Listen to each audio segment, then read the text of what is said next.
The Jesuit Hour. Get to know the Jesuits. Discover their spirituality, their history, their ministries. The Jesuit Hour. Anything Jesuit, everything Jesuit. The Jesuit Hour.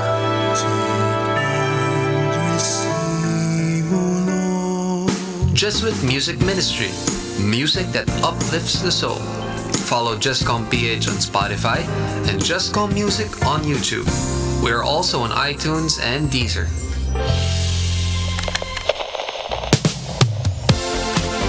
Let's take it back to the songs of your time. This is The Throwback on Radyo Katipunan 87.9 FM.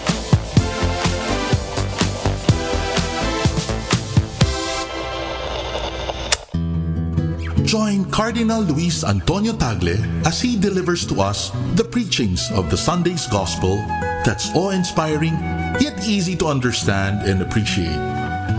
Let us all listen to the Word of God here on The Word Exposed on Air, only on Radyo Katipunan 87.9 FM.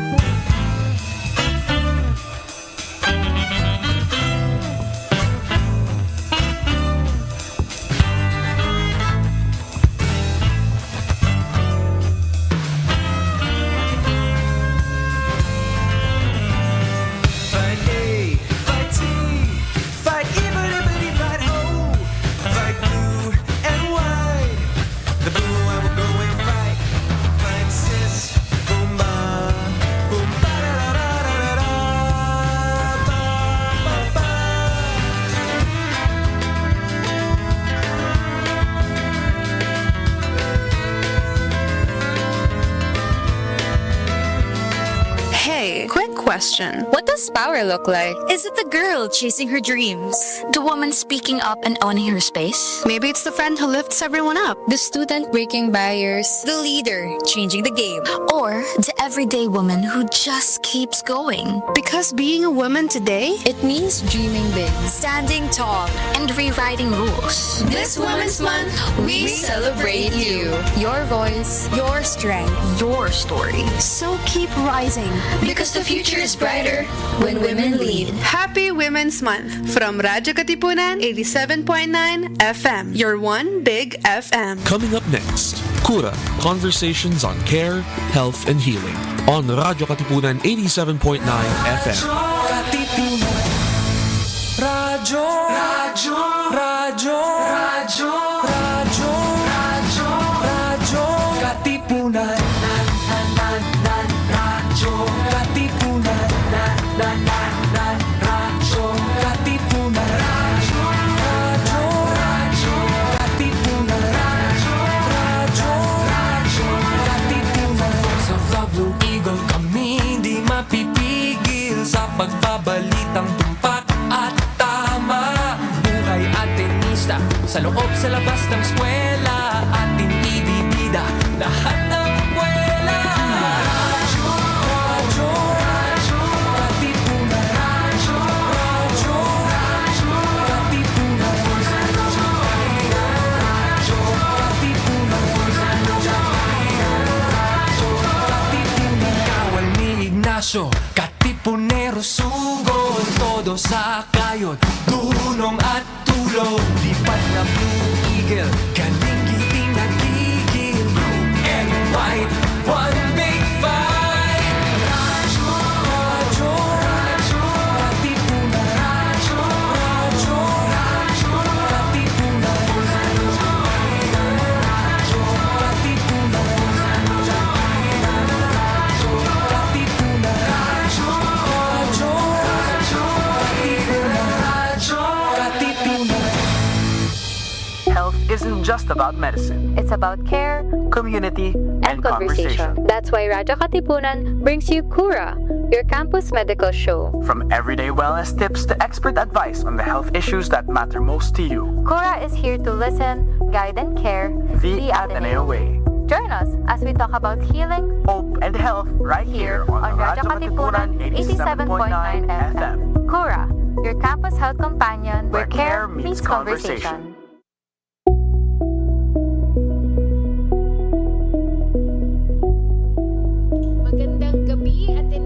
and welcome back to another episode of Cura, Conversations on Care, Health, and Healing. I'm Dr. Tippy, Sumpaico-Tanchanco.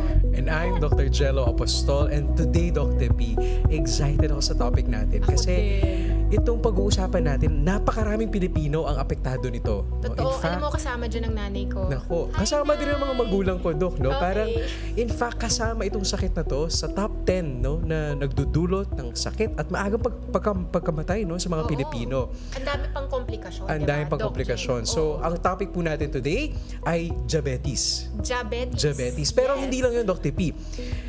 Pag-uusapan din natin ngayon no, yung mga umiikot din no at napaka-controversial na mga gamot no, mga injectable weight loss na gamot no na kadalasan ay sinasabi para sa diabetes daw pero marami na rin ang gumagamit ito para sa pagwala ng timbang no. So pag-uusapan din natin yun mamaya. Hindi mo mawawala yung timbang, Doc Gelo. Mababawasan ng timbang. Tama nga naman. No? Yes, okay. That's right, Doc Gelo, no? And to help us navigate both the basics of diabetes, at yung current na Philippine College of Physicians Public Health Advisory on Weight Loss Injections, meron po tayong kasama na true expert. Siya po ay isang fellow ng both the Philippine College of Physicians and the Philippine College of Endocrinology, Diabetes, and Metabolism. And Dr. P, our guest today is also currently the head of the section of endocrinology at the Liman Doctors Hospital. Malapit lang, di ba? Malapit lang. And an active consultant at the Los Santos Medical Center and a visiting consultant at Cardinal Santos Medical Center. She's also, very importantly, an adjunct faculty at the Ateneo School of Medicine and Public Health. Sama-sama po natin i-welcome sa ating episode today si Dr. Paulette Nacpil-Dominguez. Hello, Dr. Paulette. Good evening. Gelo. Thank you for having me here to talk about a very important topic and always relevant topic, the diabetes, and of course, the treatment associated with the complications. Thank you. Ako, thank you, Doc Paulette, na pinaunlakan mo ang aming invitation. Thank you. Always, Lalo na for a very controversial topic, Oo no? nga. At saka, ang taas ng burden of illness talaga nitong condition na to, no? Nakakatakot itong pag-uusapan natin na sakit ngayon. Pero Doc Paulette, before we dive into our controversial topic today, we introduced you earlier as an endocrinologist. Actually, kahit ako nabubulol ako, no? Endocrinologist. Endocrinologist. Doc Paulette, yes. para sa ating mga tagapakinig sa Cura, can you explain, ano ba ang endocrinologist? Okay. And what is your specialty about? Alright. So, tama yung Doc TP. Minsan nakakabulolo siya. Pero at the same time, minsan nakakalito pa nga yung endocrinologist. Kasi we get sometimes patients coming into the clinic. Doc, how can we help you, Doc? Gusto na magpa-endoscopy. Kasi akala nila endocrinologist is for endoscopy. But anyway, magkatunog. Endocrinologist like the study of the endocrine system. So, we talk about yung mga glands at saka yung mga hormones na pinoproduce ng mga glands. And these hormones are very important sa metabolism natin. It's very important for our growth, or the reproduction. So, everything that we eat, what we eat, we try to process in the body, endocrinology pa rin yun. When we try to lose weight or when we're gaining weight, endocrinology pa rin yun. Or when sometimes parang difficulty getting pregnant, may part pa rin na endocrinology pa rin na ang parang pinag-uusap. Yes, no. Doc Paulette, actually meron tayong maagang tanong dito. No? Ano naman yung difference ng endocrinologist sa diabetologist? Okay. Actually, Ma'am Tippy, partly po, the endocrinologist studies about the different hormones in the body. So, we talk about diabetes, thyroid problem, bone health, like your osteoporosis. We deal about the PCOS, or mga polycystic ovarian syndrome, adrenal glands. So medyo mas encompassing. For diabetologists, these are physicians who have a special training in terms on how to manage diabetes. Okay, so meron pong kaiban. Kumbaga mas malawak yung mas malawak, ng endocrinologist, yes, Doc Paulette. No? Pero ito, personal question. Bakit naman to yung napili mong field? Okay. Ang dami-daming pwedeng pagpilian. Endocrinology, di ba? Yung napili mo. Siguro, Doc TP, the honest question is, when I was like studying clerk and intern, okay, so parang during rotation, I knew I wanted to go into internal medicine talaga. And parang hindi ko kaya yung mga medyo may adrenaline rush, may surgery. And it's the field na parang medyo I'm confident, I understand more. And so I think parang it's the field that I would excel or parang I'm really into it. Plus, side note, Doc, I also have an endocrinologic problem. I used to have hyperthyroidism when I was in high school, throughout college, relapse during residency. So parang medyo may inclination towards endocrinology, may personal experience and family history as well, Doc. So very personal pala yung Ang journey to Yes. endocrinology. Parang relate sa endocrinology. Oo nga, buhay na buhay ang endocrinology sa buhay ni Doc Paulette. So, Doc Paulette, ang ganda nung sinabi mo, no? Parang kanina kasi parang sinabi mo, high school pa lang. So, alam natin na parang meron talagang lifelong, kumbaga na journey when it comes to mga diseases of that system of endocrinology, no? And, so yung topic natin ngayon, perfect yan, kasi meron tayong mga tinatawag na most common hormonal at saka mga metabolic issues na kumbaga under your field, no? So siguro mag-ano muna tayo, back to basics po tayo. Madalas natin marinig yung term na mataas ang asukal, mataas ang sugar. So ano ba talaga itong tinatawag natin na diabetes? And marami kasing types of diabetes. Mamaya siguro expound mo rin sa amin kung ano yung mga different types of diabetes. Pero ngayon, ano pa muna yung diabetes, Doc Paulette? Alright.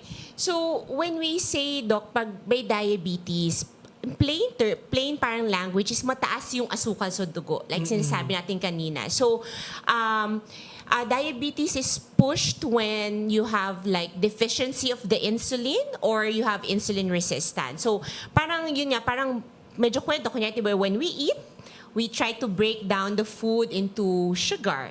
And the sugar should enter the cells to provide energy. So parang ang glucose, parang siya yung gasolina para ng katawan, para umandar, parang tulad ng kotse. So we need that sugar.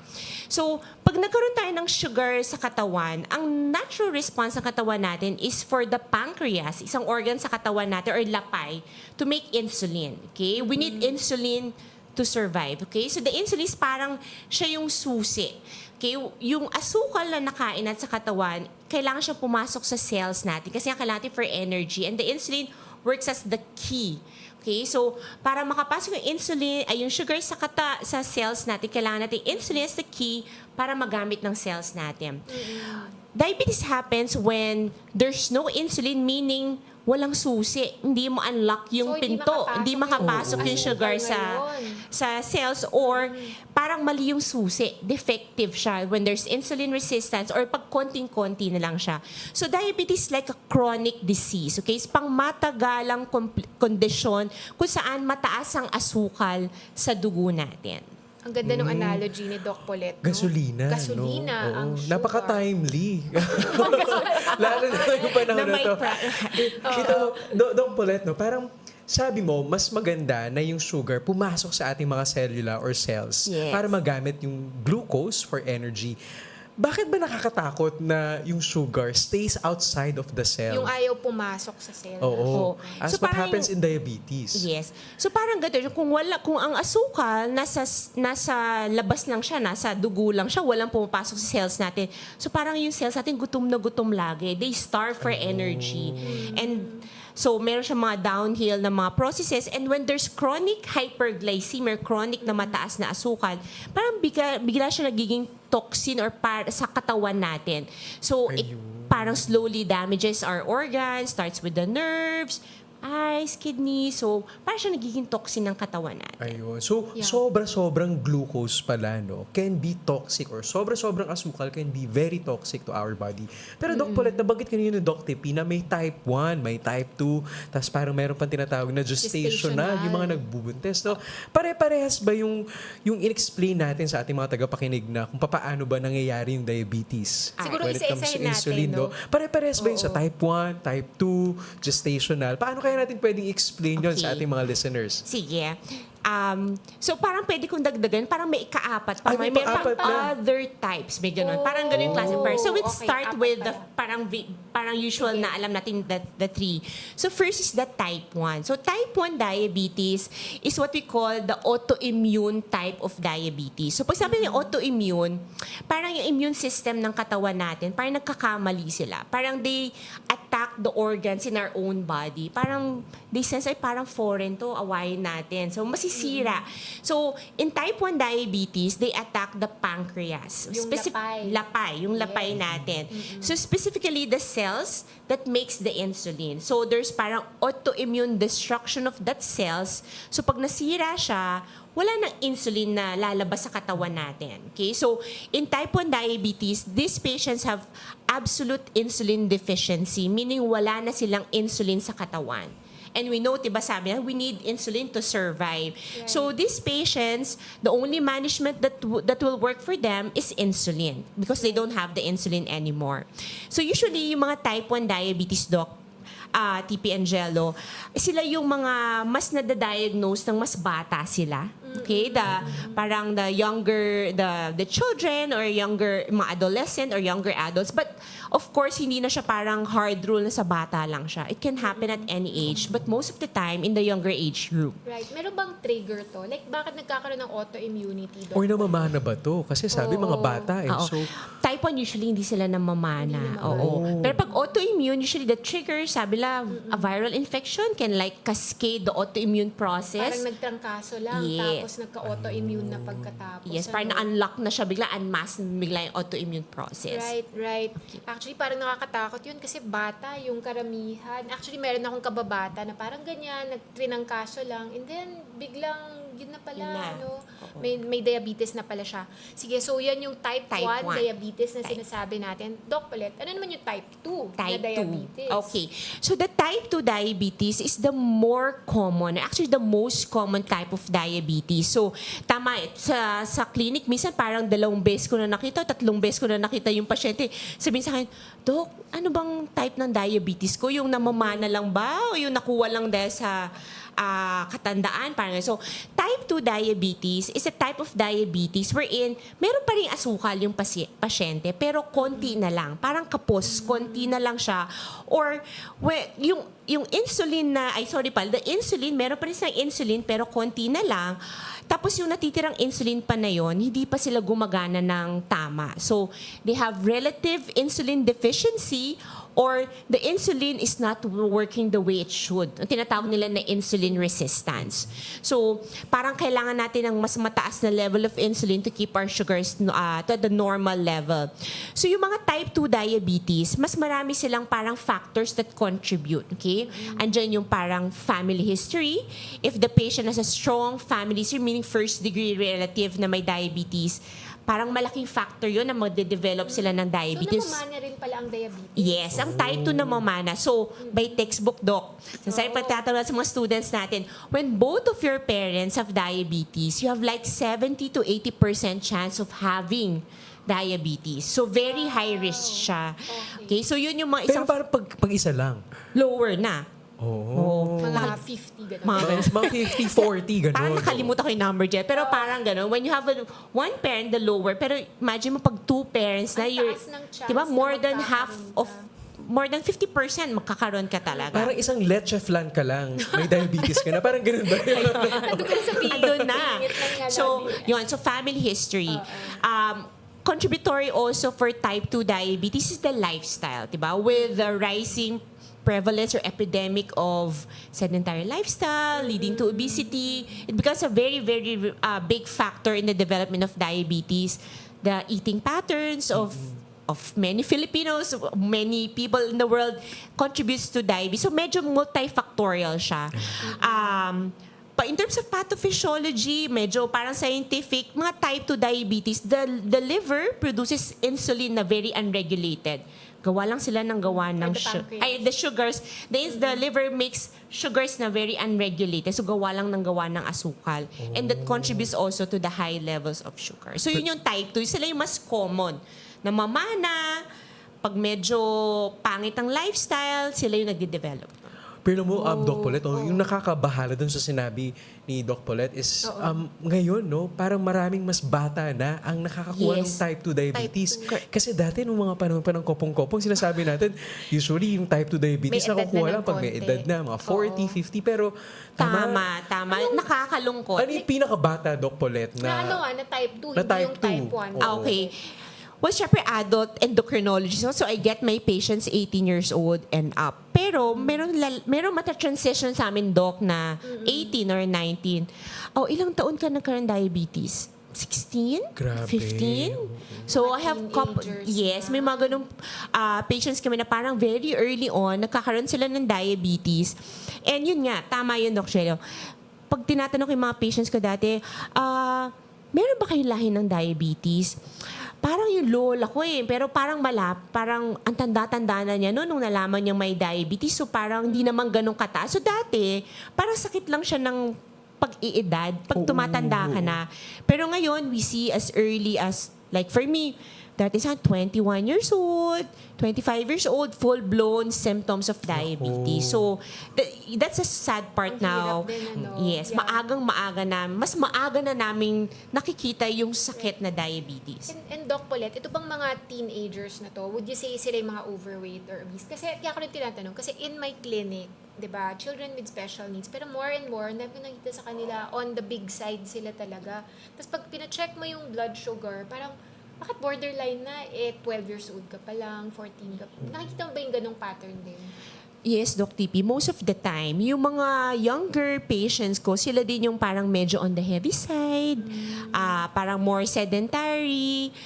Video games ba yan? Video games, milk tea. Milk tea. Sabi ko nga sa'yo, milk tea. Milk tea, Doc. Parang milk tea. Minsan nasa clinic, may milk tea pang kasama. Ayun. Sa clinic ng endocrinologist. May milk tea na kasama. Or minsan, parang milk tea. Talagang parang classic siya milk. So, yun nga, Doc. Most of the time, yung younger individuals, sila yung makikita mo talaga na hindi masyadong healthy yung naging lifestyle from the start. Alam mo, Doc Paulette, ako may kaibigan ako, no? Sabi niya, parang healthy naman siya, pero nung nagbuntis daw siya, doon siya nagkaroon ng diabetes. Yung may tinatawag natin na gestational diabetes. And gaano ka-common yan? Kasi nakakatakot naman na magbubuntis ka lang, magkaka-diabetes ka pala. Okay. So, yun yung parang third type of diabetes, the gestational diabetes. So, when we say gestational diabetes, siya yung na-diagnose kang may diabetes nung buntis ka lang. Meaning, before, hindi ka sinabihan na may diabetes ka, nalaman mo lang nung buntis ka. Ang main explanation for gestational diabetes is yung insulin resistance pa rin. Okay? So, the insulin is not working the way it should in the body. Plus, merong hormone sinisecrete yung placenta natin, yung parang bahay bata, which contradicts the action of your insulin. So, hindi siya makagana ng maayos. So, and that's why, in all patients na buntis, para siyang mandatory what we need to screen for gestational diabetes. Kasi kahit okay naman siya previously bago magbuntis, active yung lifestyle niya, but because of the physiologic changes or parang hormones secreted during pregnancy, nandun palagi yung risk na pwedeng tumaas yung sugars niya. Right. So we screen. May kinakabahala ba tayo, Doc Paulette, na kapag kunwari nagbuntis at nagkaroon ng gestational diabetes, meron ba siyang maling masama na epekto sa nanay, sa bata? Mga komplikasyon na kailangan sa pagbubuntis? So yun din yung lagi ko sinasabi sa patients, na minsan kasi diba pagkabuntis ka, Doc, may tendency na parang, dalawa kasi pinapakain ko, kaya parang ang dami kong kinakain. Sabi ng mami ko, lola ko, kain ka lang ng kain kasi dalawa yung pinapakain mo. So sometimes yung pala yung nagiging factor din na pag ni-screen namin sila, ang taas ng sugar. So pag lumabas yung results, sabihin namin, mataas ang sugars mo. Pumasok ka sa criteria ng gestational diabetes, sabihin nila, di, Doc, baka ano lang, kasi napakain lang ako, kasi sabi sa akin. Pero the very reason we screen, kasi nakita sa mga studies na at certain level of blood sugars, pag na-reach mo siya during pregnancy, meron siyang pwedeng complications sa mommy at sa baby. So first sa mommy. So when high blood sugars, predisposed to preterm labor, to infections, to high blood pressure, pag lumaki yung baby, to more assisted delivery like pwedeng vacuum delivery or cesarean delivery. Hindi makalabas agad yung bata. Oo. So, lumalaki sila. Babies large for gestational age. Yes. So, yun yung parang mga pwedeng complications sa mommy. Sa baby din, ganun din. May complications. Kahit nasa loob pa lang sila, they can grow big. on the other extreme, pwede rin silang parang IUGR. Maliliit sila, hindi sila maka-thrive well because of the gestational diabetes. They're also prone to congenital malformations. And then, of course, pwedeng parang mga injuries during delivery kasi sobrang laki nga nila. Doc Paulette, pag halimbawa gestational diabetes, may gestational diabetes si mami, ibig sabihin ba nun pag nanganak siya, magtutuloy-tuloy ba yung diabetes niya? Okay. So, ang medyo parang hindi naman okay or parang good. Pero usually, for gestational diabetes, they revert back to normal. They don't parang persist after delivery. Kasi nga, pag nawala na yung hormones of pregnancy, parang bumabalik yung insulin sensitivity or paano gumana yung insulin. Pero Doc, we always tell our patients, when you have gestational diabetes, unfortunately, the risk doesn't go away anymore. When you develop GDM, you have a higher risk to have GDM again on your next pregnancy. You have a 60% chance of having diabetes mellitus later on in your life. So that's also big. So it's very important for women who had gestational diabetes to undergo the postpartum screening. So ginagawa namin yung doc na after several weeks after delivery, they have to repeat the testing to see if they revert. Yes, the OGTT. We need to find out if you reverted back to normal or whether you stayed in the pre-diabetes side or nag-convert ka pala to diabetes, which unfortunately very low uptake for mommies. Siguro, Doc, kasi busy sa babies. So, isa yun sa parang challenge din namin to convince our patients na you have to come back to us 6 to 12 weeks after delivery. We need to check kung nag-revert back yung sugars mo. Kailangan talaga i-check. Yes. Tapos ako, Doc Paulette, no, as a trentahin, hello po sa ating mga trentahin na tagapakinig, no? Marami naman nagsasabi, ano daw sila, pre-diabetic. Yes. So ano yun? Parang ano ba yung ibig sabihin nung, uso yun ngayon, kasi nag-attend or ako borderline. Borderline. Nag-attend ako ng kasal ng isa mga kaibigan ko, no, nung weekend. Hello kay Neil at Jill, no? Congratulations. Ayan. Bagay na bagay kayo. Pero yung usapin ng mga kaibigan naming trentahin is pre-diabetic na daw sila. Anong ibig sabihin nun? Okay. So, parang pre-diabetes is parang the stage before the diabetes, okay? Pero we can only say that you're pre-diabetes pag may blood test na tayo, Doc. Hindi parang pwede assume na based on weight ba yan or bewang, pero may test. So, we screen. So, usually, the most convenient and the most available is the fasting blood sugar testing. So, mag-overnight fast tayo, makita natin kung ano yung asukal natin sa umaga. So, ang cutoff natin for normal na fasting blood sugar is less than 100 milligrams per deciliter. Fasting yan, Fasting. Less than 100 So, 8 dapat. hours fasted, dapat maximum 14 daw. Pero usually 8 to 10 hours fasted. So, dapat less than 100. Okay. Pagka nasa 100 to 125, Doc, that's impaired fasting glucose or yung tinatawag natin pre-diabetes. Pag may impairment na. Oo. Pag lumagpas sa 100, so 100 to 125. Kapag 126, that might be diabetes, Doc. Kahit So, isang point lang. 126, okay? Pero yun nga, usually I tell my patients, you might have diabetes. Pero usually, Doc, kailangan natin i-confirm yung testing, especially kung hindi siya masyadong consistent with symptoms. But that's the magic number. 126, diabetes, less than 100, good pa. Normal pa yung... Yun ang goal. Yes, And then less in than 100. between, parang it's a foot in the door, yun yung pre-diabetes. Okay. Yes.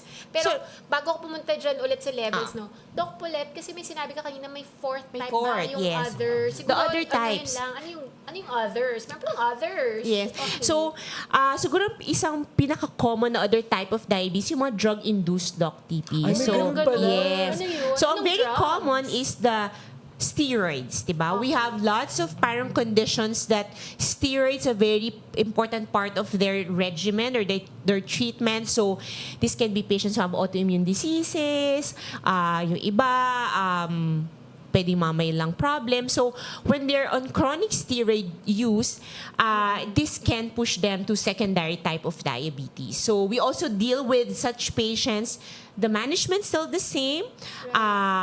In terms of other parang types of diabetes, medyo may similarity din sila. So, kumbaga, meron silang ibang sakit na kailangan nila mag-steroid. Yes po. Tapos nagkaka-diabetes sila after. Yes po. Kailangan minomonitor. Yes po. Pero napakaganda ng discussion natin, no, Doc Paulette? And I think very important dun sa sinabi mo kanina is that diabetes should be confirmed sa mga laboratory tests natin. No? Kaya mahalaga din no, yung mga screening, di ba? Lalong-lalo na kung high risk ka, kung meron kang history sa pamilya, or nagbubuntis, no? Yes. Pero Doc Paulette, bago magpa-test, meron bang siguro mga senyales or early warning signs or red flags? Kasi alam mo, Doc, Ano sa makikita probinsya, sinasabi ng mga lolo't lola namin, pag daw umihi ka, tapos nilanggam daw yung ihi mo, baka diabetic ka. So may mga ganun ba, Doc Paulette, na na parang early red flags or warning signs that can tell you na, naku, baka parang may diabetes na tong tao na to? Okay. Yes, maraming pwedeng simptomas. Pero ang medyo tricky is for patients who have the early, yung parang kaka-start pa lang ng diabetes, yung parang early pa lang, they don't have the symptoms. And that's the problem. So, kunyari, ang fasting mo parang lumagpas mga 128, 130, usually the patient doesn't complain of anything. At kahit anong extract mo, wala kang mas makikita na parang kahit anong symptoms. So, that's why the screening is very important. So, meron tayong parang guidelines na talagang nire-recommend at what age tayo mag-screen, what do we look for. But let's talk about yung mga symptoms. So, nabanggit ni Gelo na nilalanggam yung mga underwear, yung mga shorts. Actually, totoo naman yun. Okay? Totoo yun. So, matamis talaga. Matamis talaga. So, actually, diabetes... Matamis sa langgam, Baka isipin, baka tikba ng mga tao yung naman siya. Matamis sa langgam. Oo. Kasi baka pati sa tao, matamis din yung ihi. Pero meron ko kwento about yan, Doc Tippy. Matikman, ha? So, diabetes mellitus is like parang a Greek terminology. The diabetes parang to pass through or siphon, and then mellitus like honey. So parang yun yung parang term for diabetes mellitus. So sabi nila, in the ancient times, no, Doc Tippy, merong mga dedicated, nakatalaga na mga tao to taste the urine, to find out if there's suspicion na may diabetes. That's how they diagnose diabetes back then. Apart from unscrolling to the urine. Kasi diba, when you have high blood sugars, di na siya ma-filter maayos ng kidneys. It passes off the urine. So, pag may asukal yung ihi, so pag kunyari, umihi ka, hindi mo na flush mabuti, or parang basa yung underwear, puta yung mga langgam. So, it's actually true. Pero Doc Paulette, no, gusto lang po nating abisuhan yung ating mga tagapakinig. Huwag niyo titikman ang inyong ihi, no? Noong unang panahon po yun. Ancient times, yes. 2026 na po, pwede mo tayong magpa-test. May test na tayo. Pero ang trivia po, sabi nila, lalabas lang daw pong asukal sa ihi if your sugars in the blood is around 160. So, medyo mataas na din. Lampas na doon sa 126. Yes po. Kung hindi pa rin matamis. Huwag niyo pa rin pong titikman. Yan. Okay. Pero like Doc Pauline, sabi nila meron daw yung mga P's. The 3 P's of diabetes. Ano ba yung mga P na yan? Okay. So, the 3 P's of diabetes. So, first, we have yung polyuria. Okay? So, polyuria is parang ihi ka ng ihi na madami in amount. Okay? So, poly, madami. So, you pee in excessively amount of urine. Kahit konti lang iniinom mo, ihi ka pa rin ng ihi. Yes po. So, parang nagiging cycle pa siya. Ihi ka ng ihi, then mamaya parang uhaw ka na uhaw. So, parang you have parang so much thirst. Yun yung matatawag na polydipsia. So, parang it becomes a cycle. So, when your blood sugars are high, so, ipapass out mo siya sa urine, you draw water. Kaya ihi ka ng ihi. Ilalabas mo rin. Ilalabas mo siya. Dahil mataas yung asukal. Yes po. Sinusundan ng tubig yung asukal. And then, dahil doon, parang dehydrated. Kasi parang inom ka ng inom. So, meron kang patients na pag tinatanong mo, like ka bang nauuhaw? Hindi, Doc. Lagi po ako talagang inom ng inom. Nakaka-3 litro po ako sa isang araw, 4. Basta po parang nagiging habit ko po sa gabi. Pagka-ihi ko, iinom ako. Pero unknowingly, they don't doon na parang, yun na yun, the polyuria and the polydipsia. Simptomas na pala sila. And the third P is the polyphagia, or yung parang laging gutom. Excessively hungry yung patient. Parang pag gutom sila, they need to parang eat so much, then hindi sila tumataba, Dok. Kahit marami silang kinakain. Dami silang kinakain. So, inom ng inom, kain ng kain, pero hindi sila tumataba. Yes, and then, meron pa nga sila actually, naglo-lose pa sila ng weight. Pumapayat sila. Doc Paulette, pumapayat pa. Matakaw na nga sila. Matakaw. So we go back yung parang pinag-usapan natin kanina, diba? The cells need the energy from the sugars. Pero when there's no insulin or there's insulin resistance, walang parang energy yung cells natin for everyday use. So ang ginagawa, binibreak down yung parang muscle natin, yung fat tissue. So pumapayat yung mga patients natin. Ayun, oo. Baka isipin ng ating mga tagapakinig na okay pala yung diabetes kasi kain ng kain, inom ng inom, pero hindi tumataba. No? So, and I think very important din po to emphasize na kailangan pa rin magpa-test. Kasi di ba, Doc Tippy, summer season ngayon, no? So, natural din para sa mga tao na mauhaw. Iinom ng madami. So, ito po yung mga early warning signs lamang, di ba? So, napakahalaga pa rin po yung sinabi rin ni Doc Paulette na magpa-test pa rin po tayo. Alam mo, Doc Paulette, yung mga kamag-anak ko rin, may nababanggit sila na lumalabo daw yung paningin nila or yung sa probinsya din, no, sinasabi nila, diabetes yan kasi hindi naghihilom yung sugat. Kasama din ba yun sa mga signs ng diabetes, Doc Paulette? Yes. So, sa clinic, aside dun sa trippy, sa pumapayat, madalas namin nakuha is lumalabo yung paningin. And the reason for that is because of the high blood sugars. You draw parang water at the back of your eye. So parang blurred ang paningin mo. So generally, when the sugars gets better, the vision also improves. Patient also complain of parang poor wound healing. So kunyari, pag nakasugat sila, sabi niya, Dok, parang isang buwan na to, pero parang itim pa din niya. So that can be a sign, but not all the time naman it's diabetes lang cause. Some of the symptoms also of the patients, parang they are very sleepy, para silang inaantok-antok, parang low bat yung feeling nila. And then yun nga, parang pumapayat sila. So yung weight is parang isa sa mga nakikita namin, like, pag tinanong mo, pumayat ka ba kahit matakaw ka? Yes, Doc. Parang yun. So parang mga red flag na yun na mataas ang blood sugar. Marami kitang ganon, Doc. Yes, madam. But we see that, Doc, kapag sobrang taas na yung sugars. So hindi siya yung yun nga, parang sasabi ng patient, hindi naman ako pumapaya, hindi naman ako ihi ng ihi sa gabi. So, parang hindi sila naniniwalang may diabetes kasi they don't have the symptoms. So, we tell our patients, these symptoms, yung mga classic symptoms or yung parang extreme na manifestations only happens or you only experience it when the sugars has been very high for quite some time already. But the early part of diabetes, most of the patients don't have any symptoms. Ako, Doc Paulette, di ba? So, parang sinasabi mo nga, medyo late na pag nagka-sintomas ka. Yes po. So, parang sinasabi nun na kailangan talaga meron tayong screening na ginagawa. Yes po. Pwede mo ba kaming turuan? Ano ba yung tamang way ng pag-screen? Kasi iba baka napapraning na sa pinag-uusapan natin. Sumusugod na yan o every month nagpapatest. Meron bang anong age dapat nagsa-start mag-screen, gaano kadalas, and anong kind of labs yung gagawin natin? Okay. So, that's a good question, Doc, para lang mag-guide tayo. And then, para ma-evaluate din natin sarili, like, nagpapatest ba tayo, Doc? Diba? Kung nagpapatest ba tayo.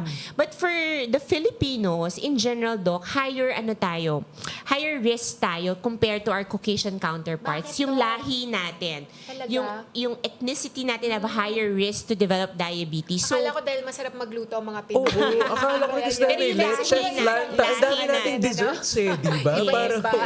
Pero for Filipinos, our recommendations start screening for diabetes by age 35. 35. Oo. Dati nag-aaral ako, Doc Tippy, parang 45 lang yung 40. Tapos ngayon 35 na. Because of the changing prevalence of the risk factors.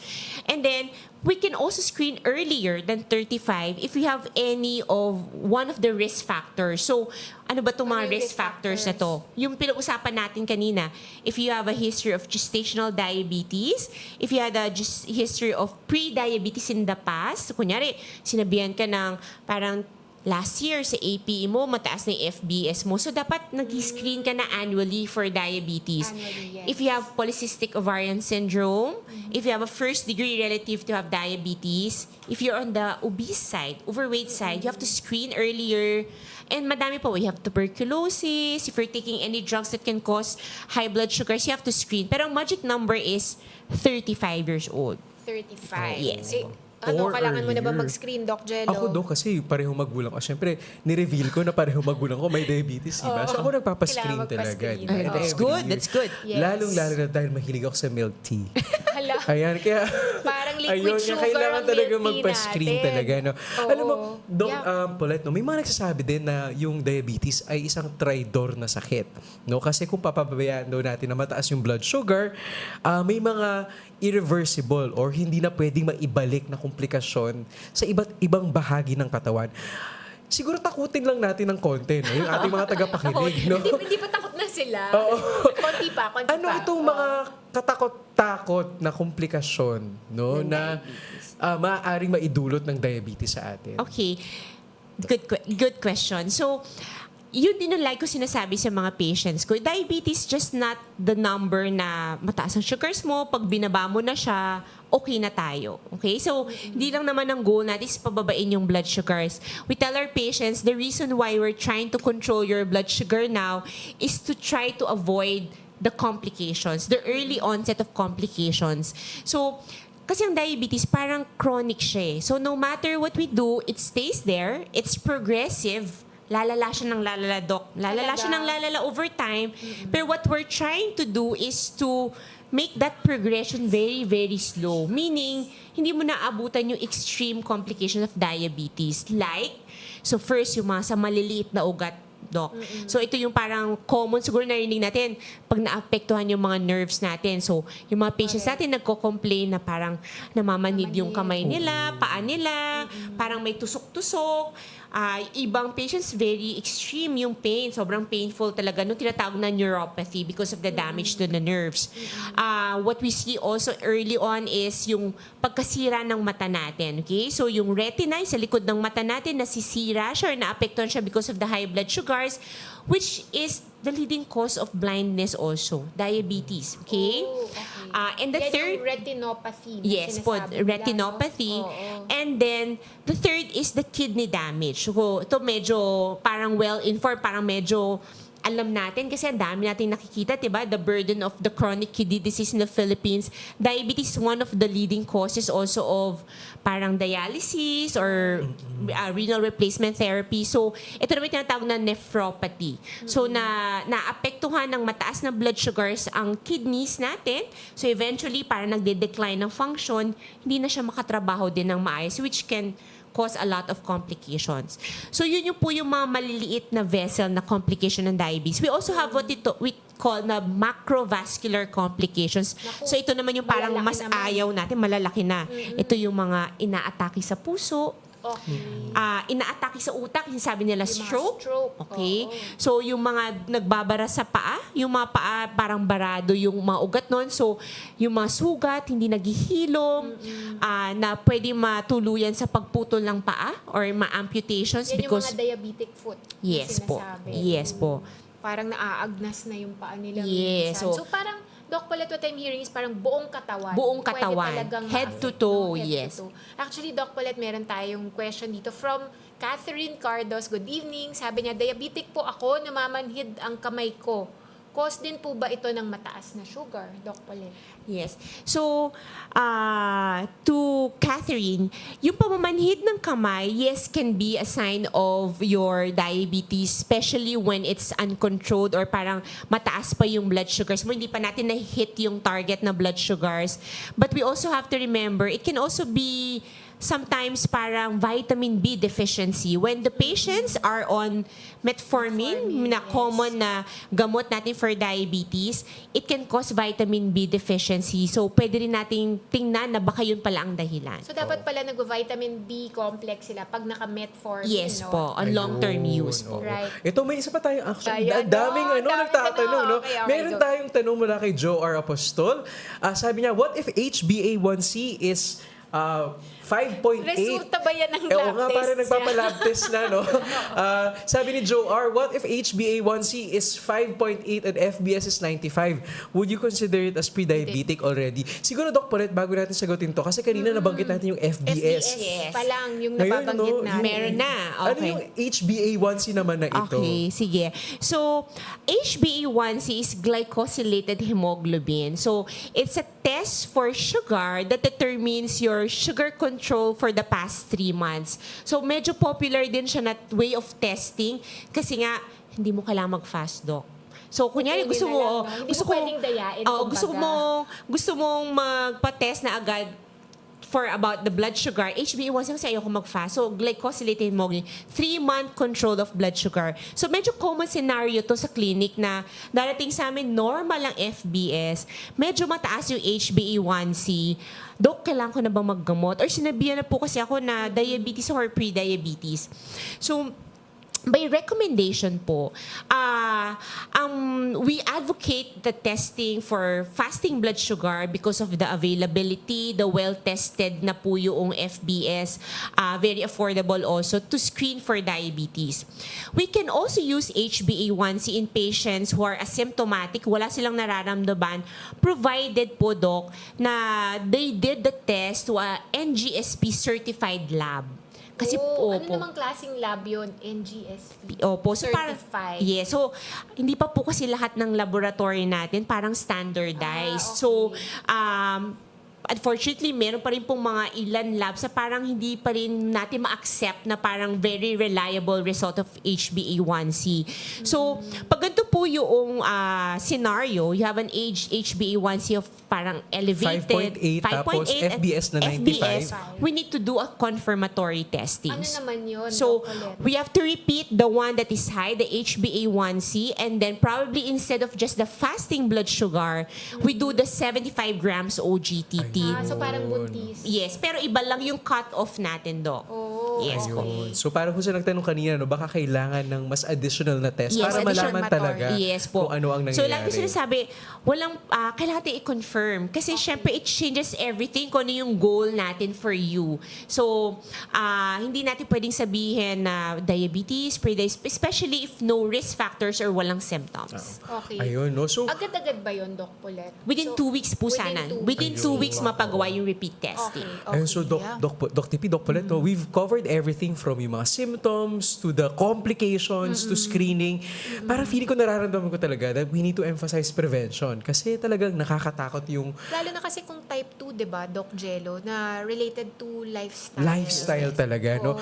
Ito, parang marami sa mga tagapakinig natin, Doc Paulette and Doc Tippy, no, nagsabi, pag ba nagka-diabetes na ako or pag high risk ba ako, dapat di na ako kumakain ng kanin. Ano ba dapat yung masasabi natin na pinaka-epektibo na preventive strategies para either maiwasan na mag-develop ka ng diabetes or kung pre-diabetic ka para hindi mag-progress to diabetes or kung may diabetes ka para hindi lumala yung meron ka na sakit.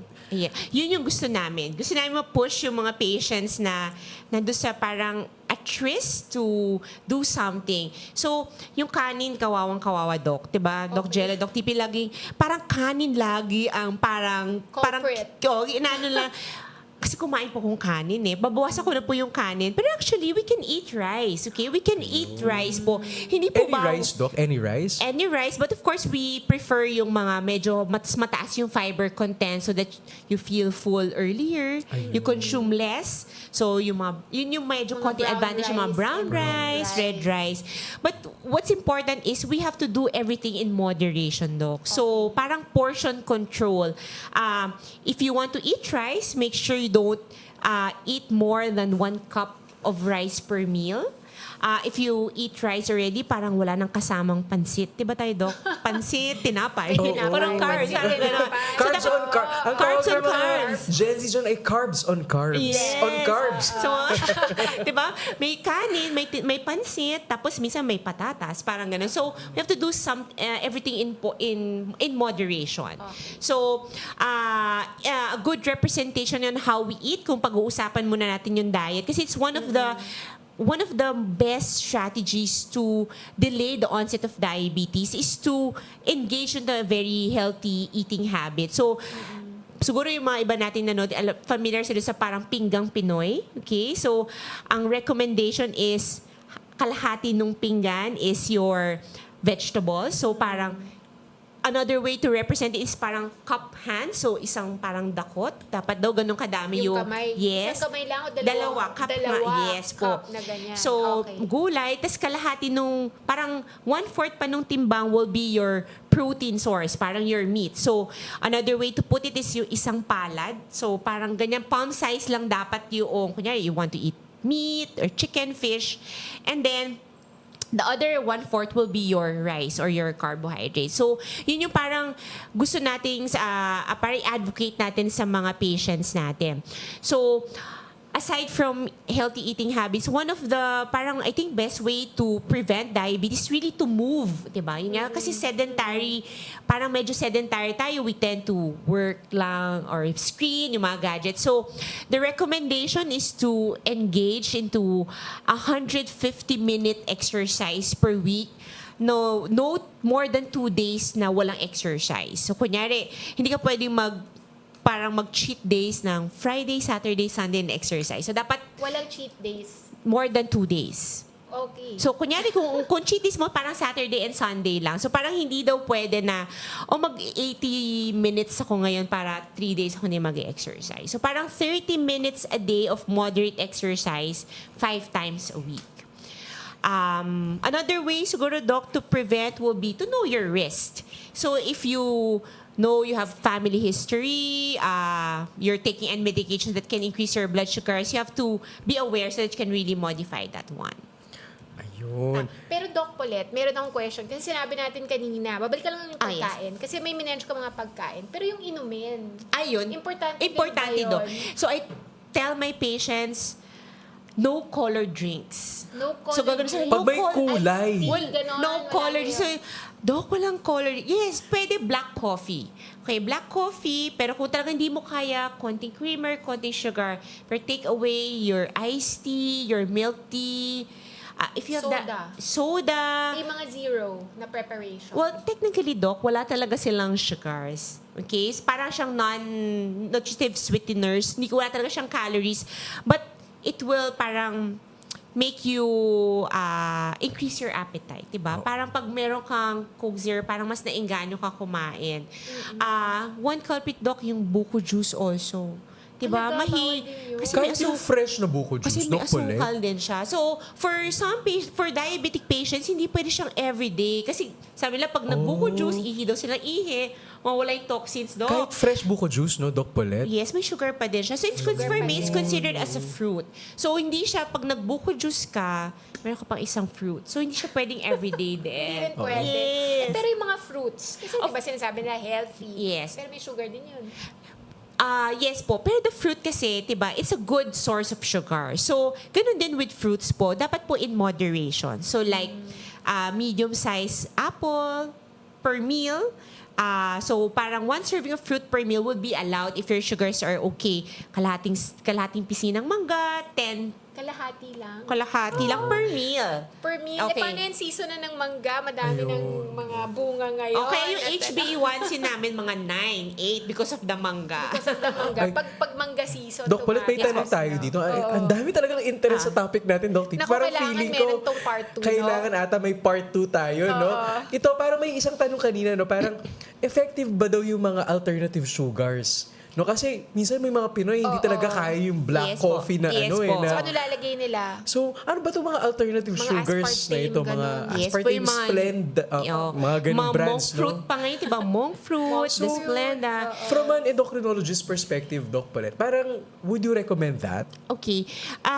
The guidelines so far is, it's still acceptable if you take it like 1 to 2 servings per day. Okay? So, if you really need like, hindi mo talaga kaya yung black coffee, pwede naman siya. But if you can avoid it as much as possible, we do so. Kasi process pa din siya. Okay, so the recommendation is, kung talaga hindi mo kaya, 1 a day should be okay, pero hindi pwedeng sobra-sobra din. Ayun.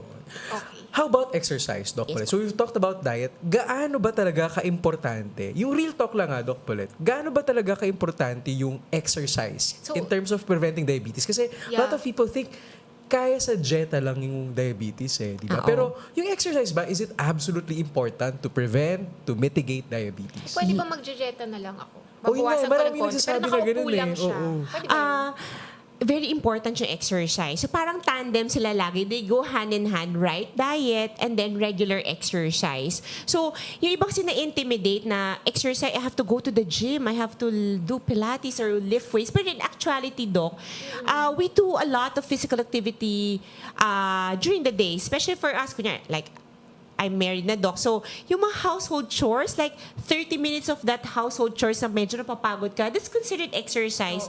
If you in the hospital, if you do rounds and just take the stairs po, that's considered exercise. Yes po. Or pati sa office, hindi lang sa hospital. Yes po. Or you park medyo malayo po. Kunyari sa mall. Di ba gusto natin naghanap yung slot na malapit sa entrance. But we go far po para makapaglakad. So very important because it helps the insulin work in our body. So it helps to decrease the insulin resistance. It promotes weight loss that we know will be effective in terms of reducing the blood sugar. So very, very important po. Not just for the sugars, but for other also parang cardiovascular risk factors. Right. Doc Paulette, pero meron tayo minsan na i-encounter na mga pasyente na sinabi nila, sinundan ko na yung advice mo on diet, may nutritionist nga ako or nagpapadeliver nga ako ng food. Nag-i-exercise po ako, nag-enroll na nga ako sa ganitong class. Yes po. Kaya lang hindi pa rin bumababa. Yes po. Yung mga sugar nila. Ito yung mga tipong, I did my best. I did my best, but my best wasn't good enough. Maraming ganun daw Correct, correct. diba? Marami. Ayan, parang may mga... Me, okay, nag-comment na listener. Ako yun. Parang nag-diet na ako, nag-exercise na ako. Masunuring pasyente. Oo.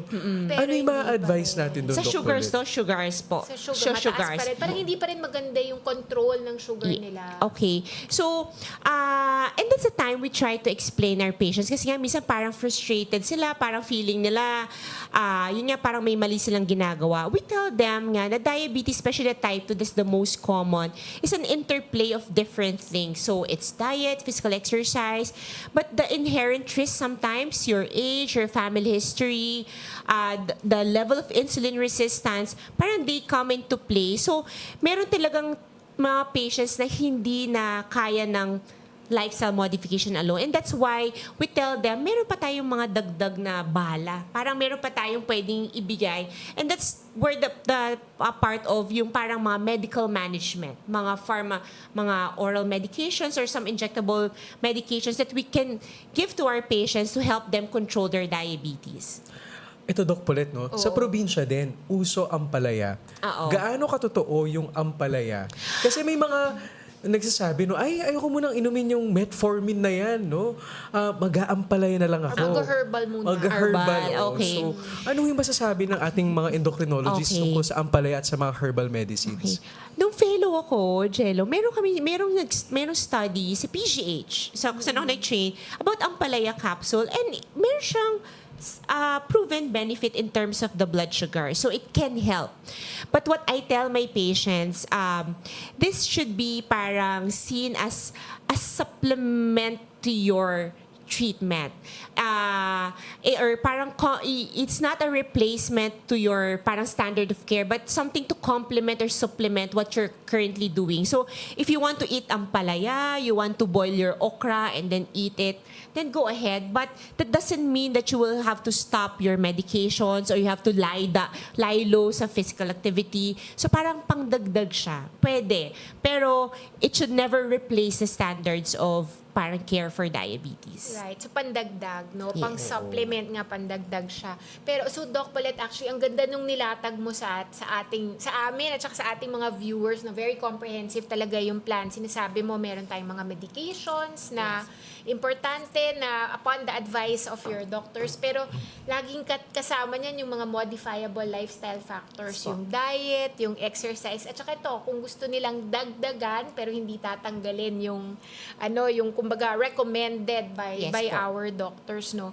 So maganda to. Dito tayo magsisimula kung ano yung mga pwedeng gawin kung may diabetes ang ating mga tagapakinig ngayon or kung may kamag-anak po kayo, no? At meron din namang gamot, no? Kung sakali mang hindi na epektibo yung mga exercise or tamang dieta. And actually, no, ang daming nagtatanong, no, about interested. Yung mga gamot sa diabetes. Lalong-lalo na, Doc Tippy, no, itong pinag-usapan natin na injectables. Ano nga ba itong mga injectables na to? Bibitinin lang po muna natin ang ating mga tagapakinig sa Cura. No? Kasi napaka-lively and engaging, no? Mukhang kailangan talaga pag-usapan to ng mas malalim, Dapat talaga. But for now, no, gusto po muna nating pasalamatan si Doc Paulette, no, for joining us for part 1, no, of our conversation. Instant part 1 to. May part 2 yan, may ibig part 2 sabihin. tayo for the first time, no, sa Cura. First time ever. Sa sobrang engaging ng ating diskusyon, no? Meron tayong part 2. Paparating pa lang tayo, Doc Tippy, sa exciting part, no? Yes. Sa pag-uusapan natin next episode, ang mga injectables. So, stay with us, no? Once again, maraming salamat kay Dr. Paulette. Thank you! Pero, Doc Paulette, no, i-invite ka ulit namin para sa ating part 2. Part 2 tayo, next Doc. week, Sure. no? Next week, para pag-usapan ng ating mga injectables. But for now, maraming salamat po sa ating mga readers for tuning Sa in ating closely. listeners. Sa ating mga listeners, no, for tuning in closely, for sending your questions. Sana po magtanong pa ho kayo. I am Dr. Gelo Apostol. And I'm Dr. Tippy Sumpaico-Tanchanco. And this is Cura, answering, empowering all of you to take care of your health, to have care, and to have healing. So, magandang gabi po sa ating lahat. And see you next week. See you next week.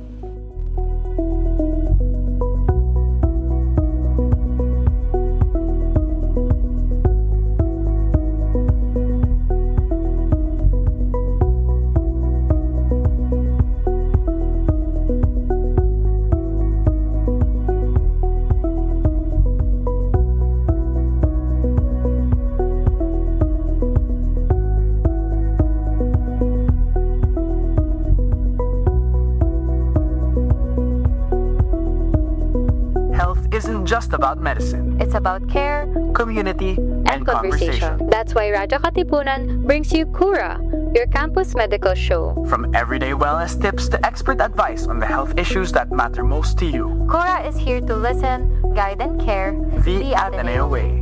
Join us as we talk about healing Hope and health right here on Radyo Katipunan 87.9 FM. Cura, your campus health companion Where care meets conversation.